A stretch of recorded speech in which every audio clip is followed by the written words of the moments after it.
The show's about to start. Are you ready?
Hey guys, what's going on? Welcome to the show. This is Sports with Strawberry Ice.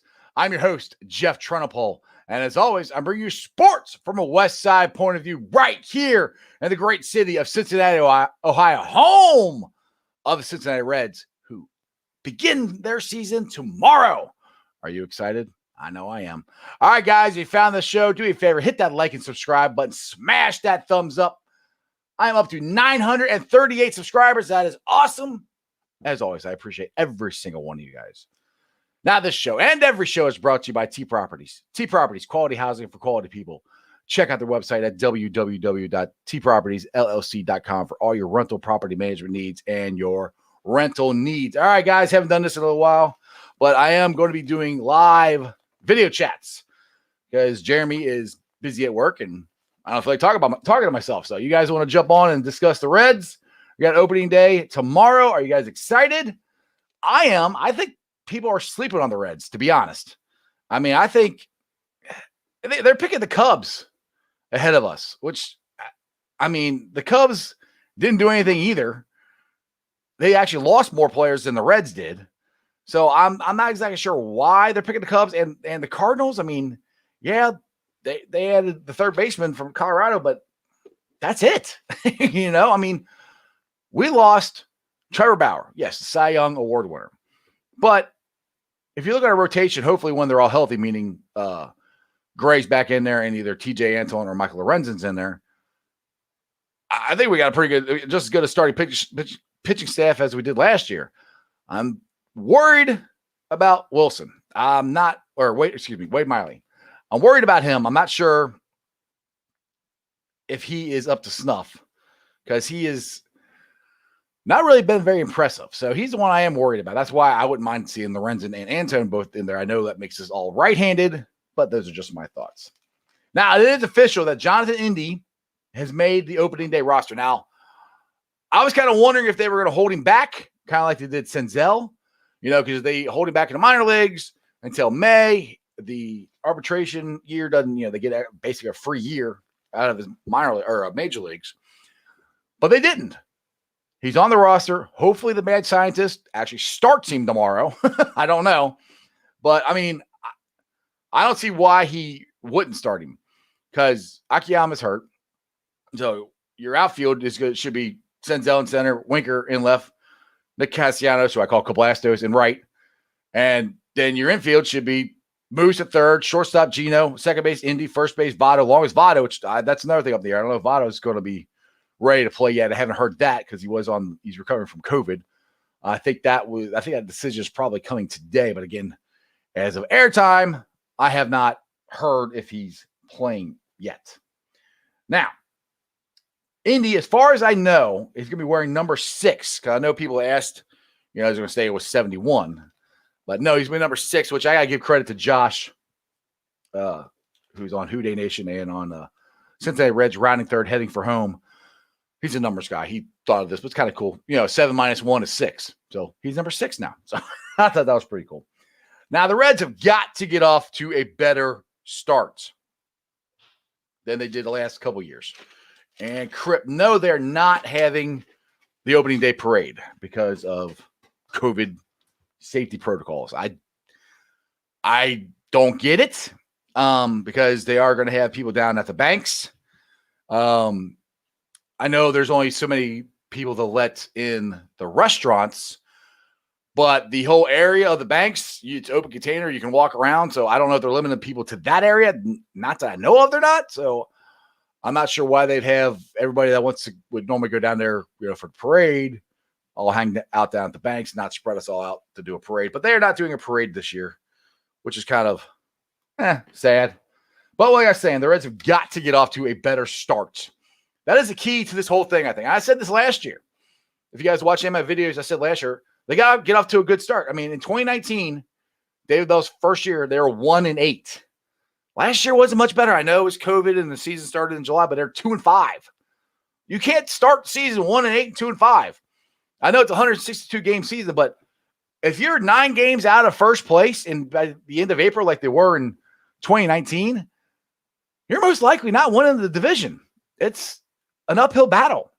And the Reds last year at 2-5 were behind the 8 ball the entire season. And I mean, they never really got it all figured out. I mean, they finished the year 31-29 last year. I mean, that's barely above 500. So the mad scientist David Bell has got to figure out how to get them off to a better start. Now, last year we were all excited because, they signed all these guys, did all these moves and everything, and everybody's hyped up about the Reds. This year, not as much. I mean, trust me, I do a sports show every day about the Reds, Bengals, Bearcats, and I've been talking mostly about the Bengals because they're the ones doing stuff. It's kind of hard to talk about the Reds, even though it's opening day tomorrow because they haven't done anything. So it's very interesting to see what is going to happen because David Bell and the Reds and the players themselves have got to generate the enthusiasm and everything for themselves to get off to a good start. It's the fans. We're just kind of like, okay, we're sitting here. You guys didn't do anything. Yeah, it's opening day. Cool. We all get excited about that because it's opening day. I mean, we could be the worst team in baseball. And here in Cincinnati, we're going to be excited about opening day because I've always said it should be a citywide holiday and everybody should be able to get the day off work, get paid, and go to the ballpark, watch the Reds, enjoy the parade, which we can't do this year. But yeah, I think it's going to be interesting to see how they do it. Crown, is there going to be a show tomorrow? No, there's not going to be a show tomorrow, but there will be a video because I'm going down to opening day tomorrow and I will come back home and edit the video, the sights and sounds down there. So yeah, no show because the show's going to be right when the game's on. So I don't think a whole lot of people are going to be watching me. They're going to watch the game. Plus I want to watch the game. So yes. And Fox, yes, the Bengals did sign Mike Daniels today. It's very good. It's one of the guys that I've been wanting them to sign. So I'm very happy about that. I think he's a good backup piece. Now, Crown, I'll get back to this. You're worried about David Bell. Me too, man.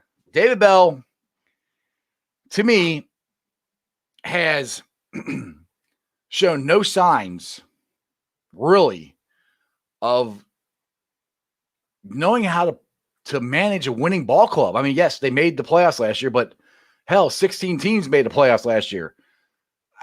I mean, if he didn't, he should have been fired. I mean, hell, I think he should have been fired anyway because they were, like I said, they were 29 or 31-29 last year. I don't care if it's pandemic or not. You should have, with that team and that pitching staff, you should have been better. Now, a lot of it is going to hinge on the bats. The Reds have got to hit better than they did last year. Where did I have that written down? Oh, yeah, here it is. They only batted .405 as a team last year, which is not very good at all. So I know the guys are trying their best to get the offense going. So we'll see what's going on. Yes, Jennifer, yes, Chase did awesome on his pro day. And the reason I'm really not trying to give a whole lot of stuff on Chase today because I'm going to be on. I don't want you guys to hear the same thing. Here in a couple hours, I'm going to be on Orange is the New Black podcast with my boys Zim and Ace. And I'm on Team Chase. So they call it a civil war.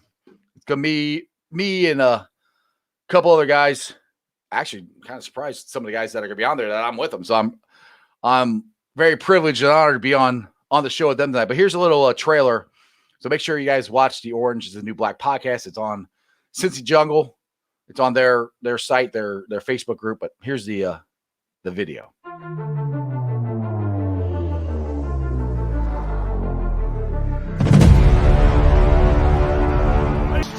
What do you feel like after a loss like today? Yeah, frustrated. There was a lot of plays he was running for his life. Burrow fakes little RPO action. He's going to run for the first down. Burrow. He was getting hit, trying to get the ball out of his hands. Burrow on 2nd and 10. Collapses around him, goes the pocket. He loses his helmet, and he is sacked. You guys already know. I'm Team Tool. I want what's best for Joe Burrow and what's best for him long term, and I want Joe Burrow upright. We need a fighter. Take a sack there, then the game's over. 3rd and 2. Burrow. Flag. It was Kendall Fuller. I got to put our guys in a better position. You need your best receivers out there. To me, it's a no-brainer. I got Chase at 5 just so I can thrive, just so I can stay alive. If it's Panay, no way. It's Chase at 5. Play the game how we expect it to be played. I think our focus needs to be we got to play better when we're on the field. That's what frustrates me the most.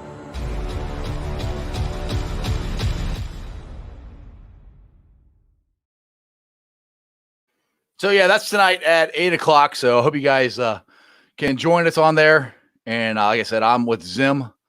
I'm on Team Chase. I say Chase all day, every day, because I'll just say this real quick. My opinion, he's the best athlete in the draft. And I've heard people say, don't overthink it. And I agree with them. Don't overthink it. Get Chase. There's offensive linemen you can get in the 2nd, 3rd round. They're pretty damn close to being as good as Sewell. So anyway, try to get back into the Reds conversation because I'm going to save all that stuff for the show tonight. So I got a lot of information for that. Now, Kevin, is this Votto's last year? I mean, he's going to retire? I don't think so. And last year for Reds, I kind of doubt it. I'm hoping he gets somewhat back to his, I don't know if he'll ever get back to his MVP years, but I'm really intrigued to see how he does with his new batting stance. You know, he's more upright. You know, he's standing up more. And I think he's more trying to barrel up the ball and just hit the ball hard somewhere instead of trying to outthink the pitchers all the time. So I'm very interested to see how he does this year. And honestly, for the Reds to have a good year, he's gotta play good. He's got to hit good. You know, that has to happen. So I'm very interested to see that. And Jen, who's throwing out the first pitch to the Reds game tomorrow? That's a very good question. I have no idea. I don't know who that is. But speaking of first pitches, do you guys? Okay, I got a question for you guys. What's the worst first pitch you guys have ever seen? I will never forget this. I was actually at the opening day for the Reds. This was like 2009, and our mayor at the time, I cannot remember his name, but he was supposed to throw the ball, you know, the home plate, and Eric Davis was supposed to catch it. And he threw it to first base, and I'll never forget Eric Davis's face. He looks up like, where the hell are you throwing that ball? It was the worst pitch I've ever seen. Because me and my dad, I was there at the game with my dad, and we're sitting there talking, and we're kind of halfway paying attention. I was like, "Oh, he just threw the ball to first base." Dad's like, "I think he did." Like, holy crap! So, anyway, that's just a fun story. Tell you what's your guys' favorite memories of opening day? I mean, when I was a kid, me and my dad went, I want to say from 1985, 84 till, well, we went every year till 91. 91, we couldn't get tickets after they won the World Series. And then I went 92, 93, 94. So we went pretty consistently every year from 90 or 85 to almost 95, like 10 years. I went to almost every single opening day except for maybe one. So, and I would never forget this one year we sat there, and it's an old riverfront stadium, Synergy Field, whatever you call it. And we sat up underneath. You guys remember the scoreboard that was out in center field? We were up underneath of it because that place was packed, and it was so freaking cold, and the wind was just whipping through those, those cutouts at the top. Oh my goodness, I was so daggone cold, but we were not leaving. I don't know. This is in the 80s, so I was, 10, 11. I'm like, Dad, we're not leaving. And we didn't. My dad stayed there with me the whole time, and that was that. I don't remember if we won or lost, but I remember just freezing my butt off here. All right, let's see what Tommy's got going on. What you got, Tommy? Let's see some new faces of the Reds and Bengals. Comb your hair and let's go live with the Iceman. Yeah. Try to get some new live chats here. Let me post that back up in here, see if anybody feeling froggy wants to jump on. Let me see here. And paste. There you go. And there it is down below if you guys want to jump on and talk some Reds. And my wife's telling me it's already on there twice, but usually if it scrolls up in the chat, people lose it. So that's why I usually like pinning it to the top. Oh, she's already pinned it to the top. All right, well, never mind.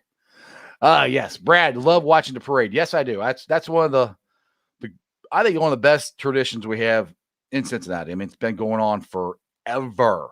And it's really sad. This is only the second time. Oh, actually, I don't know. I was going to say, I don't remember them not doing it because even in 90, when they pushed the season back for 2 weeks, and we actually started the season in Houston, one of the only times we ever started the season on the road, they had homecoming. So our first game at home, we still had the parade.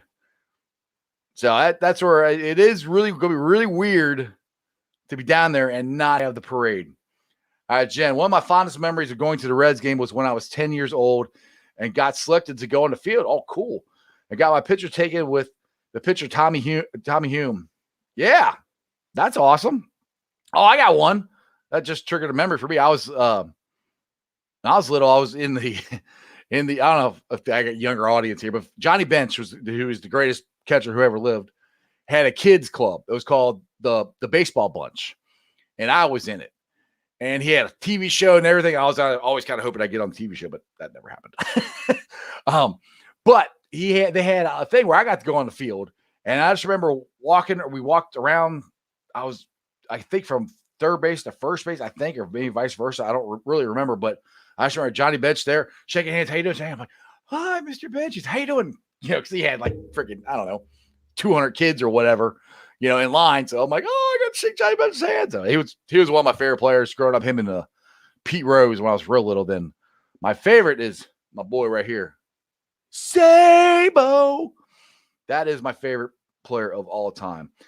Iceman, it was 2016. Yes, Mayor Malley. Yes, you're right. 2016. Yes, Mayor Malley. Yep, that was it. Yep. One of the worst, the worst opening day pitch I've ever seen in my life. I saw it live. I'm just like, I still don't know how in the world he was trying to throw it to home plate, and he threw it to first base. That was just mind-boggling. But cool thing is, fans are going to be back in attendance tomorrow. Now, it's sold out technically, but they're only allowing 12,000 fans in. Now, I know it's got to be social distance and all that stuff, and I am hoping, and I'm not the only one in Major League Baseball where people are saying this, that hopefully by the All-Star break, we'll be able to have full stadiums. Now, I know in Texas, they're having full stadiums. So I think they're the only ones. Maybe Florida is, but I know Texas for sure. They're having a complete full stadium. So hopefully soon we'll get there. But at least fans are in the stands. At least we are getting there slowly but surely. Jennifer, love Farmers Night and Fan Appreciation Night. Spent many years at Riverfront Stadium. Yeah. Farmers Night, didn't they always bring the animals out on the field too? I know opening day they'd always have the elephants, but Farmers Night they had the different races and stuff. I think, didn't they? If I'm remembering right, Jen. All right, let's see here. Brad, you heard it here first. If they let Lorenzen pitch tomorrow, I'm skipping the season. Why are you skipping the season if they let Lorenzen pitch? and I honestly, I think he's injured, so I don't really think he's going to pitch, to be honest. But yeah, Crown, you're right. That's the typical. Yes, 12,000 is typical for a regular Reds game, but not opening day, man. Opening day, we sell out. I mean, it's standing room only a lot of times. So opening day is usually sold out, stacked and packed, floor to ceiling. So, but yes, on a normal Reds game in May, June, July, August, 12,000 is about it. And that's one thing I was kind of joking around last year. I was like, well, they won't let any fans in. Like, well, hell, we can social distance because there's not going to be that many people going to the games anyway. We social distance anyway. So we'll see. All right, Tim, what do you got? Went to the Reds Mets game in 1982 to see my brother get selected to the Navy and watched Ron Oster hit 2 home runs in the 10th inning. We won 4-3. Awesome, man. Ron Oster, that's a Cincinnati native right there, blast from the past. I loved watching Ronnie O play. And I got a question. What do you guys, we kind of posted this on the Strawberry Ice Facebook page. What is your predictions for Jonathan Indy since he's going to, like I said, he's on the opening day roster. I don't know if he's starting tomorrow. I would assume he is, but I don't know for a fact. I'll say this. I'm very happy that they're putting him on the roster, and I'm hoping they just start him because the spring he had, I don't want him to sit and lose the momentum and lose the timing and lose everything he built up in spring training. I want him to go into the season and start playing, and that's what drives me nuts about David Bell, where he just sits guys, and I'm like, why are you sitting him? Like, that's what he's done to Shogo, all last year when I think that guy needs to play, because you can't get any better by sitting on the bench. This is one of the reasons that Akiyama, not Akiyama, Aquino, the Punisher, that's where I'm like, they're kind of stuck with him. If they let him go, hopefully he can go somewhere and play, but he needs to play. And if they put him on the bench here because they don't want to lose him, he's not going to play that much, so I don't know how much that's going to develop him. But anyway, that goes to where I'm saying about Indy. If he's your starting second baseman, he needs to play every day. Put him at second base, let him play. If Gino's your shortstop, leave him there. Let him develop as shortstop. And like I said about Gino at shortstop, where I think we can get away with this. I said this at beginning of spring training is with all the shifting and everything going on in Major League Baseball, you don't necessarily have to have a Gold Glove shortstop, because you can put Gino on the shift. He's going to be playing in right field, and Moose will be the only one over there, so it's not as big a deal, I think, to have. I mean, don't get it. It is a big deal. I would rather have a Gold Glove shortstop. I'll put that out there, but I think we can get away with Gino at shortstop. And the best thing is hopefully Indy has a great year and he becomes Rookie of the Year, and hopefully Senzel can stay healthy. I'm actually kind of excited about the season because if these guys hit like they hit on the back of their baseball card, we should have a pretty good offense. Now, that didn't happen last year, and it hasn't happened in a couple years. But this team, was a lot of new faces last year. So I'm hoping with a somewhat regular season, at least we're starting on opening day. There's still the COVID protocol stuff. Now, I'm not sure about this because I know the Cardinals are supposed to get their whole team vaccinated. And I think once they do that, then they can go. They're pretty much normal, I think. Now, I'm not sure if the Reds are doing that. I would think they are. But I'm not sure how that it's just I'm not sure how all that's going to work. But for the Reds and their offense, the sooner they can get back to normal routines, the better for them and the better for, I think, their offense. All right, Crown. I remember buying Reds tickets, or excuse me, I remember buying Reds tickets for Red seats, trying to sneak down to the blue back at Riverfront. Yeah. Dude, honestly, what we used to do, me and my dad, we'd go buy the top 6 tickets. And we get them behind home plate, and they're up in the sky, but you're right behind home plate. And we'd go there. We'd have a 2-liter bottle of pop. We'd have a bag of peanuts. We would actually park, the train track bridge right next to where the Bengals practice facility is. There used to be a bar right there. It's not the other bar. This not the docks. This was another bar. Docks was over there. This was another bar. But we could park there and we walk. It was a good little walk, but we walked there. So we parked for free. We paid $2.50 for our tickets, per ticket. Have our 2-liter bottle of pop, a bag of peanuts, and go watch a game. Can't do that anymore. I mean, you're lucky if you get the $5 seats, but those are usually sold out, and you have to sit in bleachers. And I'm not a big bleacher fan. I'm old. It hurts after a while. And Kevin, you met Shotzi as a kid. That's cool.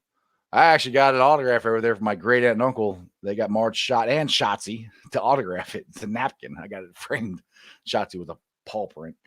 But those are some interesting things that we have with the Reds. And I just, like I said, I really do think they're going to have a better year than people give them credit for. But it all, to me, hinges on they have to get off to a good start. I mean, it is. I mean, you can see what's happened the last 2 years. And what I say. 2019, 1-8. You cannot be 1-8. And last year, 2-5. I mean, like I said, I think I said this in the show already. Maybe I did. But the year the Reds won the World Series in 1990, they started out 9-1. Now, it wasn't caddies. Yeah, no, I'm not talking about caddies. Caddies was on the road. The bar was underneath the bridge, right? Basically where the practice facility or the practice field is now. That's where we parked. So that's I know where caddies was. I remember caddies was across the street. Let's see here, Kevin. Losing Bauer hurt. Yeah, it hurts. I'm not gonna say it didn't hurt, but I really do think the Reds pitching staff can handle it because, dude, TJ, I'm in love with TJ Anton. I can't wait for him to get back. I want him in that rotation badly. The way he's pitching and the confidence that kid has, he's got a chance to be just as good as Bauer with, a third of the price. So, I mean, yes, losing Bauer hurt, but I mean, we had Bauer last year and we went 31-29. So, yeah, it hurt. What's the key to the Reds this year? They have to hit the freaking ball. They have to score. They can't play station to station baseball. I think they got to create stuff. They got to get things moving on the base pads. I can't stand the way David Bell manages it. And I know he's still the manager. And like I said, I've said this a million times. I love to be wrong. I hope I'm wrong. But 2 years of David Bell, I haven't been very impressed. I mean, especially last year because he had a pretty good team that some people were picking to win the division. And again, we were 31-29. We could start off the season 2-5. So I'm hoping it's better this year. I just think he messes with people too much. I really do. And now Lou Piniella, who's one of my favorite managers ever, I know he gave guys days off. Because I remember we go to the games in 90, and sometimes, none of the starters, well, I won't say none, but, 5 of the starters were out. But he would only do it on certain days. He wouldn't change it every other freaking day. You're in today, you're out tomorrow.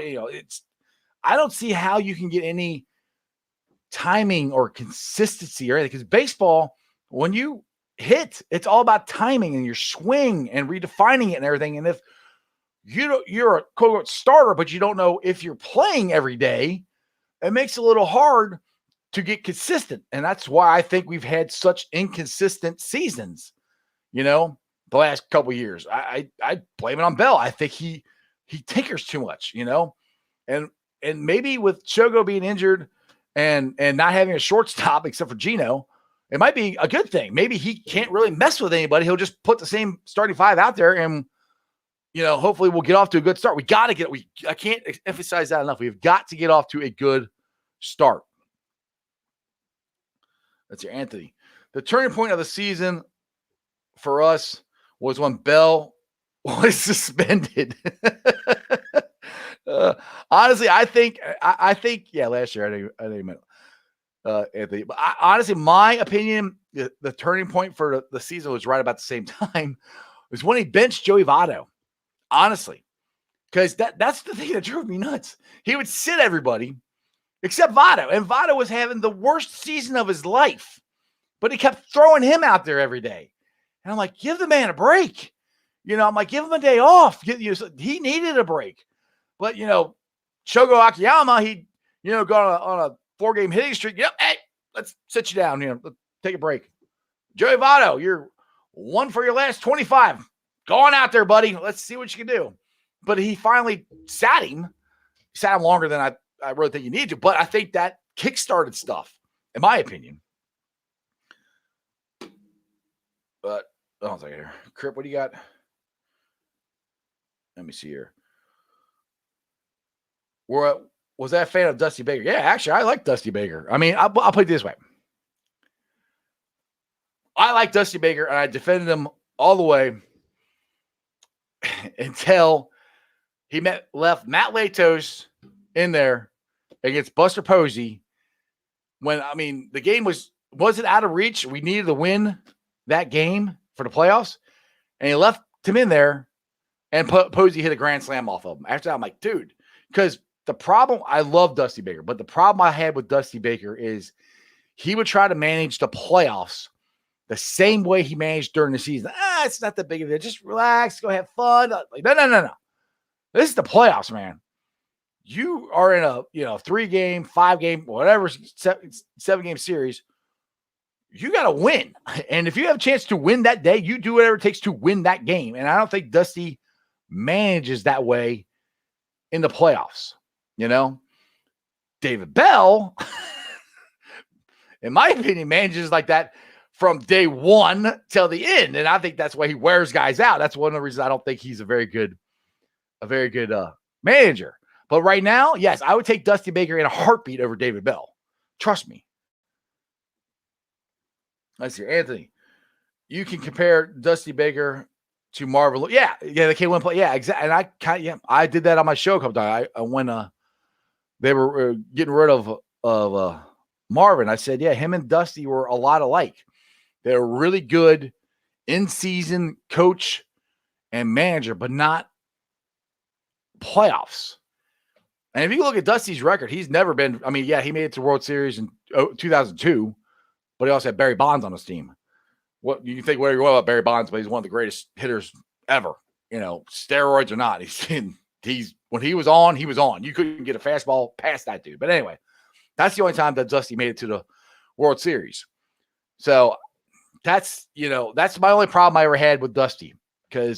And one of the guys who I think is really changed my way of thinking is Bruce Bochy. If you watch I know he's retired now. He's the manager of the Giants, and they won 3 World Series, and they're the ones that beat us in 2012 when we only had to win one freaking game. But he managed in the playoffs like every game's game 7, like it's a must win, and that's kind of the way I think it has to be to win these games because they're so hard to win. And when you get a chance to win them, you go for it. You don't let a win like, we'll get them tomorrow, like you can do, during the rest of the regular season. But that's the point too that I'm saying as far as David Bell to start the season. We have to start off good because the Cubs last year started off great. They took off and we had to chase them the whole time. And that's the thing. You want to be the team being chased. You don't want to be the chasee. You're the chasee. It's hard, which, I'm not telling you guys anything different. That's not something you want to do. You want to get off to a good start and make them chase you. Because if the Reds can hit like I think they can, and our pitching staff, like I said, we're going to have to hold it together till Anton and Gray and Lorenzen come back. When we can hold it together, our bullpen is pretty damn good. And I think there's a chance we could have a Nasty Boys 2.0 version. Now, I'm not going to say it's going to be 3 guys, but maybe we'll call the whole bullpen Nasty Boys. I don't know. But I got a feeling our bullpen is going to be really, really, really good this year. Which also kind of scares me with the bad science is he knows that. So I hope he doesn't burn them out. So like I said, I have faith in the players. I don't have faith in David Bell. So I'm hoping, trust me, I hope I'm wrong. I want to be wrong. I want David. If I know you're watching my show, I know you watch every single day. Everybody tunes into the Iceman, but I want to be wrong about you. Please, please, make me wrong. Please be a good manager. Please. It's kind of like how I feel about Armadillo and the Bengals defense coordinator. I've seen him for 2 years. I'm not impressed. I don't see a good coach. David Bell, I've seen you for 2 years. I don't see a good coach. I mean, and it's not that, and David Bell, it's not that you didn't have good players. Last year, you had good players. You had a Cy Young Award winner on your team, and you won 31 games in a 60-game season. You lost 29. That's not good. The only reason they made the playoffs last year is because they went on a tear in September and won, I think, 7 series or 6 series in a row. That's the only reason they barely made it. That team should have easily made the playoffs.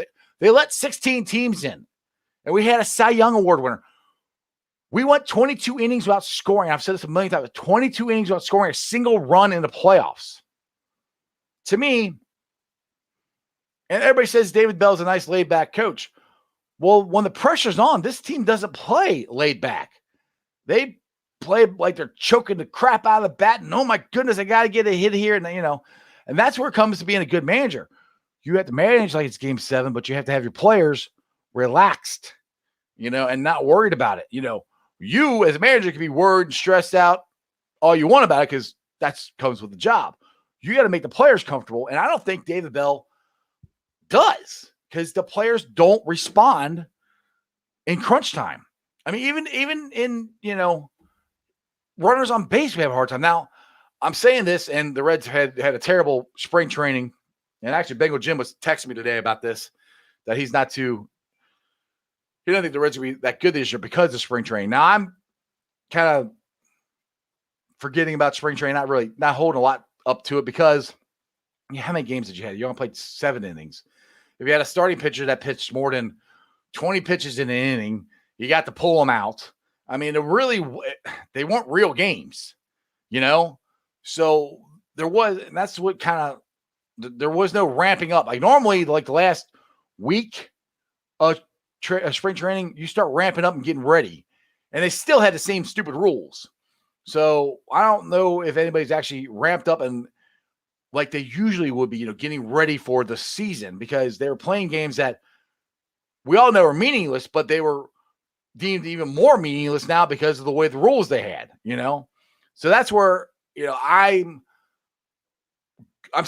going by the talent that the Reds have on the field to why I think they can actually have a shot. I think they have a shot of winning the division, to be honest. I really do. Now, maybe I'm a homer, which everybody who watches my show knows I am a homer. But I do think they have a chance to win. Crip, you got to have beer and a dog watching the Reds opening day. Oh, yeah. Well, I won't be at the game, but I'll be down there at the Banks. But definitely this summer, I'm definitely going to have a beer and a dog at the Reds game for sure. Sorry, Anthony, you had comments here. I missed them here. If we can't get our rotation set, well, yeah, yes, and that's right. I think our rotation is actually going to be pretty good. Like I said, I personally am not a big Wade Miley fan. I know this puts us all, like I said before, I don't know if you joined the show late, Anthony, but I know this makes us all right-handed starting rotation. But if you can get guys out, I don't care. And that's where I kind of want Lorenzen and Anton, especially TJ, in the rotation, because those guys, I think, have a better shot at getting people out than Wade Miley does. Now, again, I hope Wade Miley proves me wrong. And if he does, great. But out of the two, I want Anton in that rotation. I think TJ Anton is going to be a stud. And our bullpen's so good, I don't think we need him in there. We need him in the rotation. The Cards' massive money moves this offseason are one of the favorites in the division. Yeah, but they really only got one guy. I mean, what are their other big? I don't know. I mean, I'm not saying they're gonna be bad. Don't get it twisted. I think they're gonna be good, and we'll find out tomorrow because we're gonna play them. But I'm not seeing where the experts have got the Cubs and the Cardinals definitely winning the division over the Reds. Because if you look at we didn't add anything, but we lost our closer, but it's not that big of a deal because I think our bullpen can recover from it. I mean, we gave, let's all face it, we gave Iggy away. We gave him away because the guy we traded for in return, we just released last week. So we gave him away, but we still got Garrett and Sims and all the other guys down there. And maybe Lorenzo might be in there. I don't know. So I'm not really worried about our bullpen. And the shortstop situation, to be honest, is the same situation we had last year. We didn't have one. So this year we actually have a guy who can hit. And Gino, and I really do think Gino's gonna have a bounce back here. Because I think last year ticked him off so bad of the way he performed. Excuse me. I need to get a drink of water. I think it ticked him off so bad the way he performed. And that's one of the reasons he lost weight. But another reason is because I think he knew the Reds might need him to play shortstop. And a skinnier Gino is more athletic and could make him a better shortstop. So I think he's going to have a great year. Hopefully Jonathan Indy comes in and wins Rookie of the Year, because we haven't had a Rookie of the Year winner since this guy right here, Chris Sabo, 1988. So that would be good crown. Dude, yes. All right, you've said this a couple times here. I do too. I want Hunter Green too. He's not ready yet. He's got to work on his secondary pitches. He hasn't been pitching for a year and a half in real baseball games. So I agree with you. I can't wait for Hunter to get here. I think Hunter's going to be a great pitcher when he gets here. I do not want the Reds to rush him. They don't need him up here. You know, he needs to stay down there and develop his pitches, make sure his arm is nice and healthy, and then maybe September call up, maybe. Then there might be a shot next year, but I don't want him up here right now. I want him to work on his craft and work on getting better. Brad, I missed yours. Hang on a second here.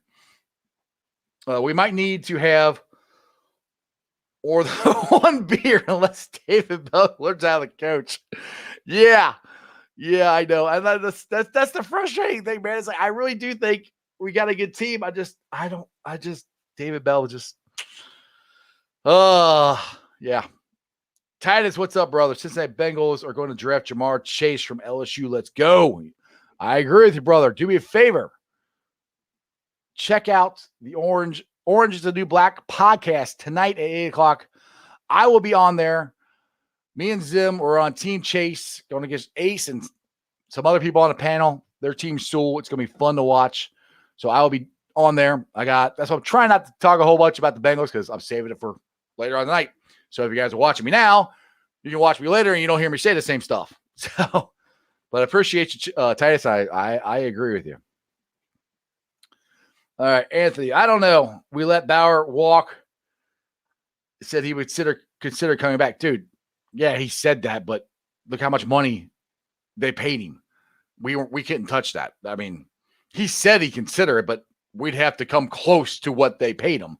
And the Reds were cutting payroll this year, so they had no shot of ever getting Bauer back, unfortunately. Anthony, I think Indy will get a lot of chance. I hope so, and I hope you're right. And it's a good sign that they put him on the opening day roster. So that's a good sign, because like I said, I was afraid that they were going to push him back to May so they get that free year. You know, he's another year before he's arbitration eligible, but he's on now. Like I said, hopefully Bell starts him, you know, and because like I don't know why he wouldn't. I mean, if you're going to have Moose at third, Gino at short, Indy's your second baseman. Who else are you going to put there? So, you know, I think he's going to be there. I don't see any reason why not, but I wouldn't put anything past David Bell, to be honest. The stuff he's done. All right, Titus, I know the offensive lineman from Oregon is good and talented, but you know we can get that in the second round. I'd rather have a wide receiver. And yes, Titus, I agree with all of that. You've watched my show a lot, Titus, because that's exactly what I say. And again, I'll be saying similar stuff to that tonight at 8 o'clock on Orange is the New Black podcast. So it is 6:41. I want to bring this up here real quick. Where did I put it at? I didn't add it on here. You are watching Sports with Strawberry Eyes. I had a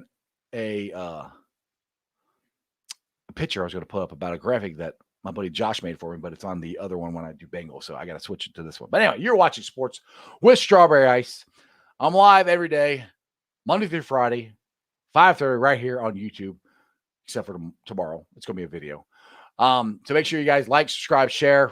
You can follow me on Facebook, Twitter, Instagram, pretty much wherever. Now, like I said earlier, before, I'm going to be on the Orange is the New Black podcast with Zim and Ace, and we're going to be having a Civil War debate, and they put this really cool video together, and they let me share it, so I'm going to play it one more time. Check this out. 8 o'clock tonight.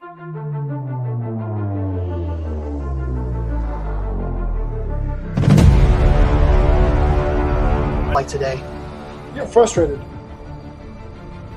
There was a lot of plays he was running for his life. Burrow fakes little RPO action. He's going to run for the first down. Burrow. He was getting hit, trying to get the ball out of his hands. Burrow on 2nd and 10. Collapses around him, goes the pocket. He loses his helmet, and he is sacked. You guys already know. I'm Team Tool.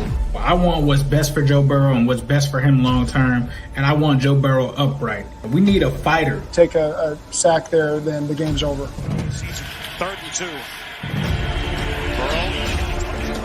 Flag. It was Kendall Fuller. I got to put our guys in a better position. You need your best receivers out there. To me, it's a no-brainer. I got Chase at 5 just so I can thrive, just so I can stay alive. If it's Panay, no way. It's Chase at 5. Play the game how we expect it to be played. I think our focus needs to be we got to play better when we're on the field. That's what frustrates me the most.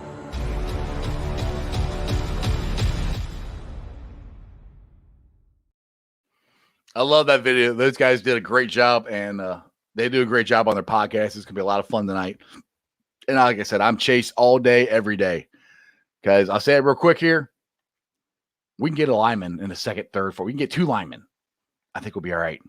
So check it out tonight, 8 o'clock on Orange is the New Black podcast. All right.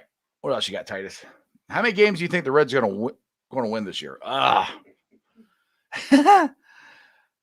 don't know, man, because to me, it depends. It's so hard because I don't trust David Bell. I want to say they're going to win 100, but I guess they were 30-29 last year, right? 31-29 last year. So that's why it's hard for me to make a prediction. I can't because I don't know how they're going to. After the first probably week, I'll have a better, I think, sense of how this season's going to go. Because if they get off to, Robert says 58. If they get off to a good start, we could get a lot. If you start out 1-8, 2-5, you're not going to win a lot of games. You're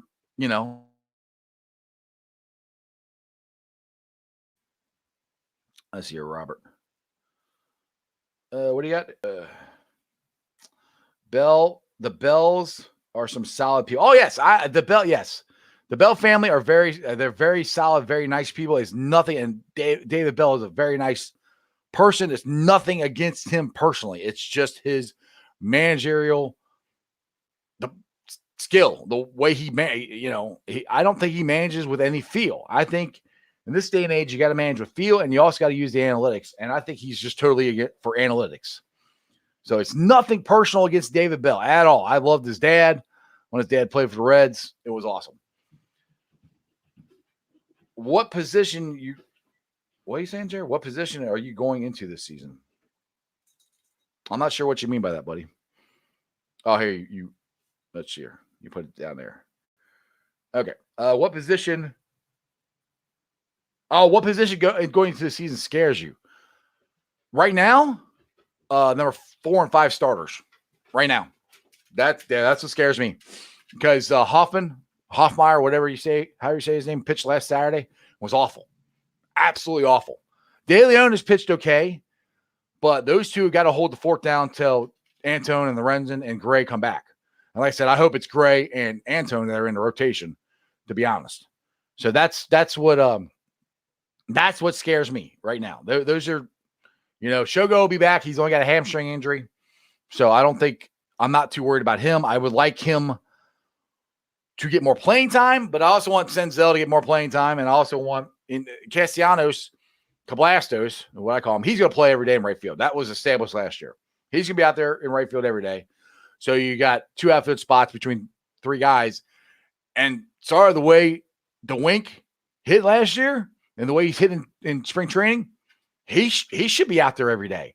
So to me, Senzel has got to get off to a good start, because if he doesn't, then Shogo, I think you have a chance for him to come in and get some playing time from Senzel. And that's another key thing, I think, too. I'd like to see Senzel hopefully have a full, healthy season and see what this kid can actually do.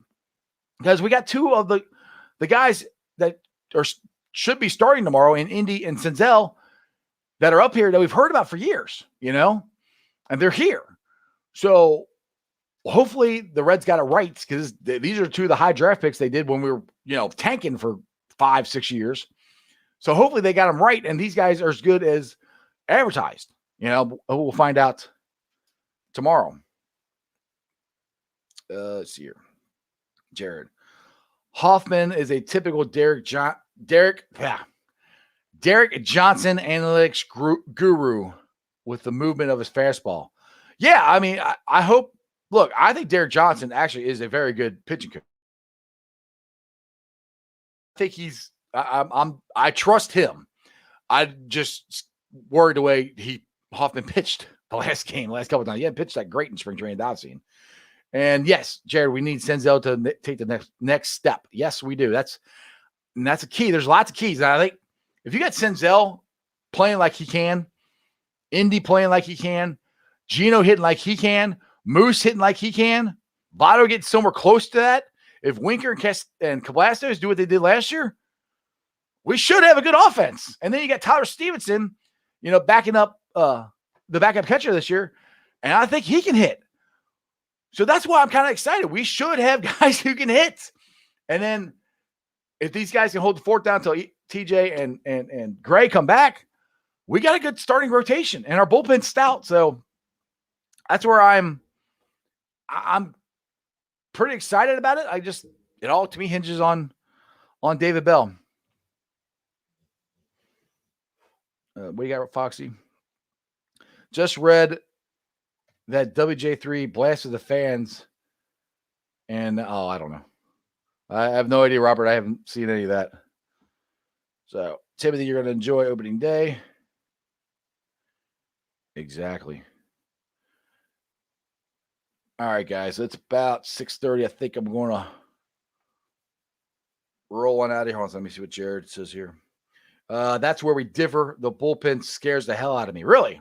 That's kind of. I think that's one of the stronger parts of the Reds. But we will definitely find out starting tomorrow. Now, I know you say this every time, Tim. Yep, you don't live in Cleveland. You live in Cincinnati. See ya, buddy. All right. That brings me to the Facebook groups that let me live stream, and I invite you guys to join them. They're great Facebook groups. They are Houday Nation, Cincinnati Reds, rounding third, heading for home, Bearcat Country, Ohio State Bucknuts, and then the Ice Bar. The Ice Bar is mine. It's the show page. Put a lot of information that I put on Strawberry Ice page, especially lots of other different things. I consider it a virtual bar. We can go there and shoot the crap and have fun, and maybe we can do some game threads or something on there. Maybe we could do something about opening day tomorrow. I don't know. I might try that. See if that works. You can follow me on Facebook under Sports with Strawberry Ice. I have 931 likes, or excuse me, 831 likes. 962 of you guys follow me. I got 271 followers on Twitter. I'm also on TikTok, Instagram. I will be putting this on the podcast later on tonight, so make sure you like, rate, and review on BeanPod, Apple Podcast, iTunes, pretty much wherever you get your podcast. YouTubers, we're at 938 subscribers. That is awesome. I appreciate every single one of you. We're getting so close to 1,000. I can't wait to get there. That'll be awesome. Hopefully, Jeremy will be able to join me tomorrow, but, sometimes he's got to work and make some money. But other than that, as Jeremy D would say, everybody together, remember one thing and one thing only. That is, you don't live in Cleveland, you live in Cincinnati, so act like it. Who day? And that's just sports, baby. See ya!